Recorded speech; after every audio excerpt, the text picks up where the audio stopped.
Hi everyone. For those of you that travel and stay in hotels, you can generally find one of these odd shaped things in your closet. It's a suitcase holder, oddly shaped. I've seen on YouTube how to use them for the small suitcase, the small roller bag suitcase. I wasn't able to find how to do the large suitcases. I'm going to show you how to use this on a very large, heavy suitcase.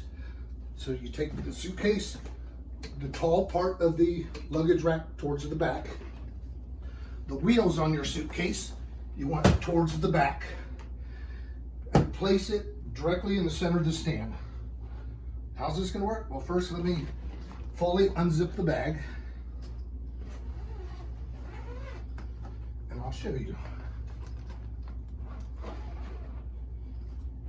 Okay, now that I have the suitcase fully unzipped, now I slide it towards the back.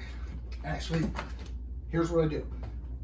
Holding the bottom of the suitcase, the entire weight of the suitcase, I shift it so the back, this side of the suitcase is now in the center of this rack.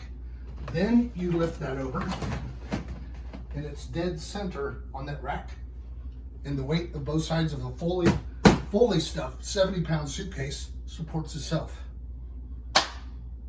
Travel hack. I hope this helps you. Bye.